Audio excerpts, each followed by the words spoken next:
Magandang araw po sa inyong lahat, lalo na sa ating mga pinuno, kawal, kawani, at pamilya ng Hukbong Katihan ng Pilipinas. Ako po si Father Dion, isang paring katoliko ng Military Ordinariate of the Philippines at ang Post-Catholic Chaplain ng Headquarters and Headquarters Support Group ng Philippine Army. At ito po ang salita ng Diyos, ang ating gabay. Ngayon po ay Wednesday, October 29, 2025, ng ika-30 linggo sa karaniwang panahon. At ang ating mga pagbasa mula sa banal na kasulatan sa araw na ito ay nagpapaalala sa atin ng lakas sa kahinaan at katapatan sa makipot na daan. Ito'y nagpapaalala sa atin ng dalawang mahalagang katotohanan. Tinutulungan tayo ng Diyos sa ating kahinaan at tinatawag niya tayong maglakad sa makipot na daan ng pananampalataya. Sa unang pagbasa, mula sa sulat ni San Pablo sa mga taga-Roma, chapter 8, verses 26 to 30, sinabi ni San Pablo, tinutulungan tayo ng Espiritu sa ating kahinaan. Siya mismo ang namamagitan para sa atin ng may hibik na di kayang bigkasin. Ito ay malaking comfort o aliw na alam ng Diyos ang ating pinagdaraanan.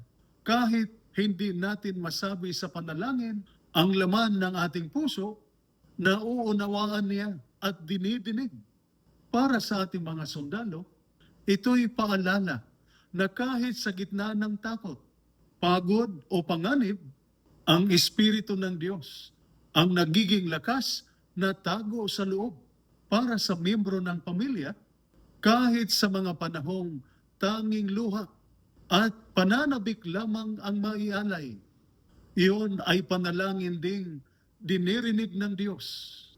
Sa ating Ebanghelyo, mula sa Ebanghelyo ni San Lucas, chapter 13, verses 22 to 30, sabi ni Jesus, pagsikapan ninyong pumasok sa makipot na pintuan.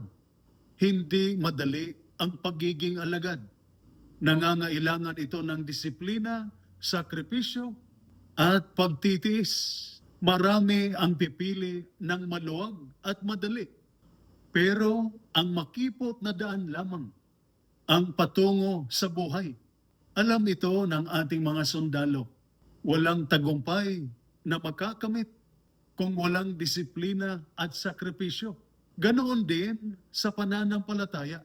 Kailangang maging matapat kahit sa tukso ng katiwalian.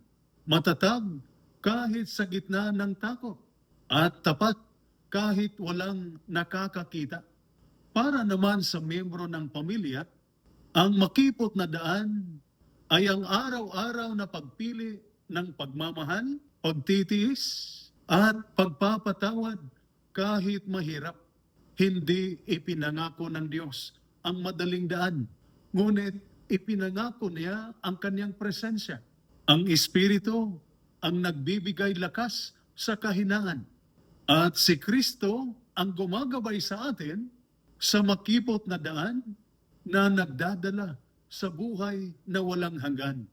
Kaya mga kapatid, huwag tayong panghinaan ng loob. Ang ating kahinaan ay nagiging lakas kapag kasama natin ang Diyos. Ang ating mga sakripisyo ay may kabuluhan kapag inialay natin kay Kristo. Pumili tayo ng makipot na daan. Daan ng pananampalataya, pag-ibig at paglilingkod upang makarating tayo sa tunay na buhay kasama ang Diyos. Ito po ang salita ng Diyos, ang ating gabay. Manalangin tayo. Salamat sa Espiritu na nagbibigay lakas sa aming kahinaan. Pagpalain mo ang aming mga sundalo ng tapang sa panganib, disiplina sa tungkulin, at pananampalatayang matibay sa hirap. Ingatan mo ang kanilang mga pamilya, bigyan ng kapayapaan sa paghihintay, pag-asa sa mga pagsubok, at pagkakaisa sa pagmamahalan. Gabayan mo kami sa makipot na pintuan hanggang makamtan namin ang tagumpay na walang hanggan. Sa pamamagitan ni Kristo ng aming Panginoon. Amen. at sumainyo at sa inyong pamilya ang pagpapala na makapangyarihan Diyos, Ama, Anak, at Espiritu Santo. Amen.